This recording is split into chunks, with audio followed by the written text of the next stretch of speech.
Hello and welcome back to Kidocracy at Large. I'm Siddhant Chandra and here every Saturday to point out the current forms of kidocratic education that are being led by minors and minorities.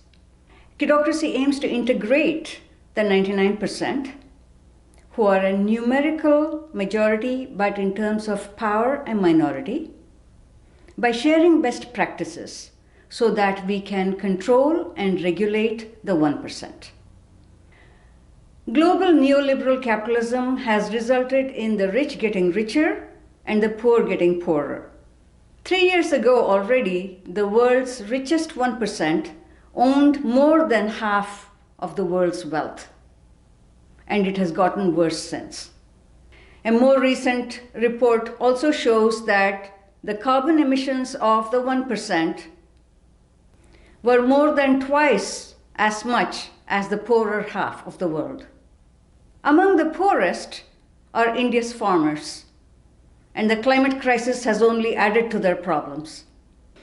And during the pandemic, Prime Minister Narendra Modi further exacerbated the problems that Indian farmers face by deregulating the laws that control farm produce prices, abandoning them to the open market of global capitalism. Various farmers' unions began a strike months ago, and various solidarity rallies across the world and within India are showing their support. According to Ravinder Kaur, the author of Brand New Nation, Capitalist Dreams and Nationalist Designs in 21st Century India, Modi saw an opportunity in the pandemic and China's unpopularity as the global hub of manufacturing. His new laws attempt to remake India as an alternative to China in the global economy. Its most recent iteration is One Nation, One Market, which envisages India as a consolidated economic unit governed by a strong centralized state, a step that undermines India's federal state structure. Articulated in the language of empowerment and progress, it positions the Indian nation as a single market with economic resources and activity under the auspices of the state.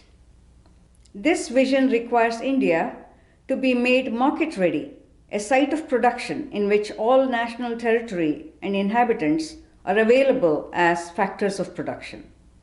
Seen from this vantage point, the new market reforms are the logical steps designed to upgrade India's global ranking on the Ease of Business Index. Hence the new farm laws on pricing, sale of agricultural produce, and storage, which remove safeguards that have protected the agricultural sector from the vagaries of the free market.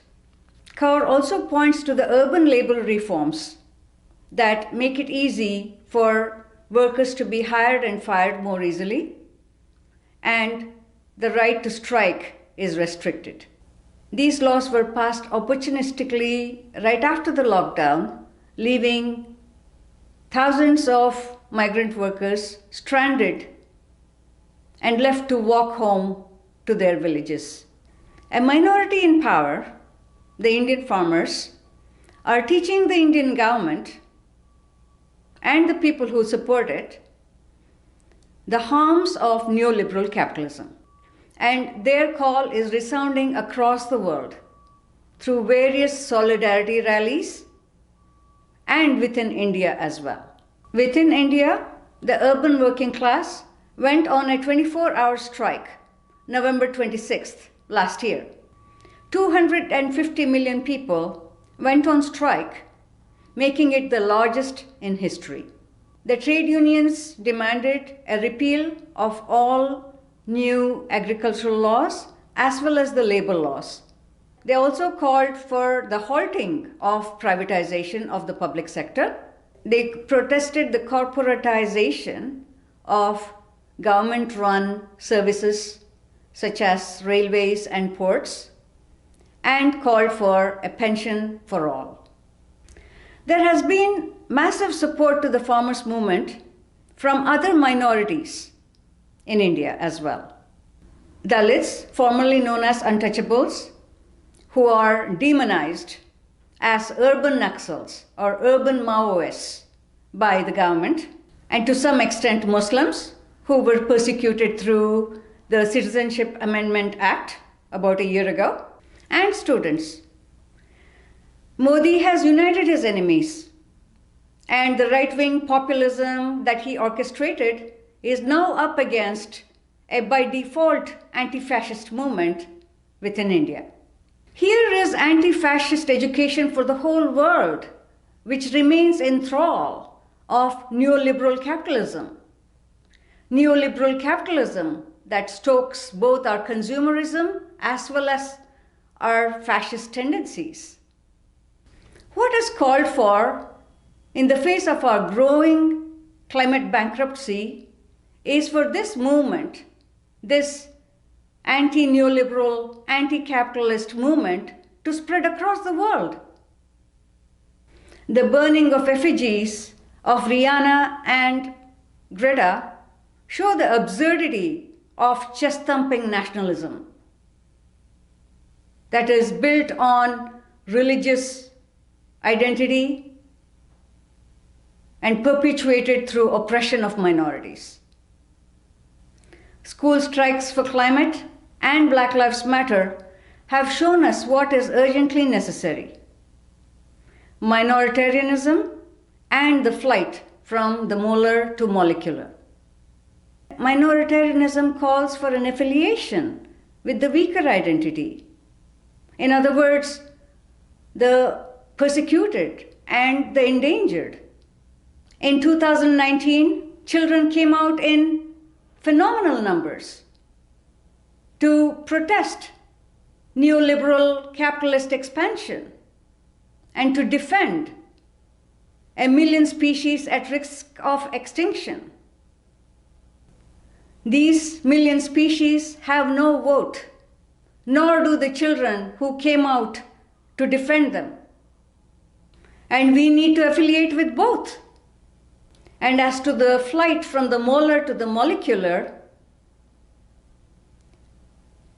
molar refers to aggregates of humans, as in the state or the school or even the family, as against molecular, which are individuals who connect with one another, completely liberated from molar identities.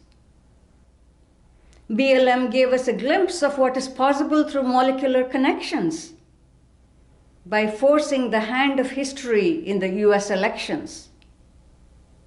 Friends, what is the pandemic teaching us? That we need to dream big. Our climate bankruptcy has forced us to the cliff's edge, and there's no time to waste. We all need to rethink our individual role in the systemic change that is necessary. In the timeless words of Martin Luther King, we need to wake up to the fierce urgency of now. This is no time to engage in the luxury of cooling off or to take the tranquilizing drug of gradualism. Now is the time to make real the promises of democracy. Because global democracy and our planetary survival have become the same thing. Till next week, bye.